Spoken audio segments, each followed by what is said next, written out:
As a curator, what's it like working closely with an artist who you mesh so well with, and how does that add to your work and process? Well, it's a dream. I mean, it's the dream. It's it's great. I mean, listen, I've worked with a lot of artists throughout my career, and from very, very different backgrounds. So um, I've not, it's not like I've specifically only worked with Black artists or artists of the Black diaspora. I've worked with artists of every ethnic background um, at every level of their career. But I can say that when you work with an artist that you have the same kind of mindset and you think a lot alike, like T and I do, we think very much alike.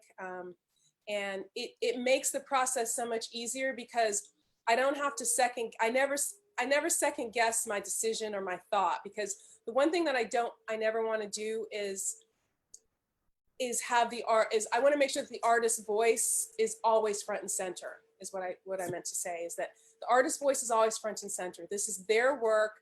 They're trusting you with their soul, to put their soul out there for the world. And it's a very, very important and a very difficult job. So when I'm working with an artist like T. Elliott, who, we've known each other for a long time, but we've never been like, we never hung out or anything like that. We just have always been good. We just have always been good. When we see each other, it's all good. And we talk and we text and stay in touch and we send each other articles and you know, but when we were working on the show, it was like he was in my head and I was in his head, and it was just so easy. So if you're lucky enough as a curator to work with an artist that you really grasp the work, and you both really think very much the same, it makes the choices easier. Because I would tell Sergio, I was like, okay, we're going to do this. He's going to love it. Like, I don't have to, I know what he likes, and I know what he wants. And I'm going to make sure that that is what the audience sees, what he wants and what he likes. But I think the dream is working with an artist that you are in sync with.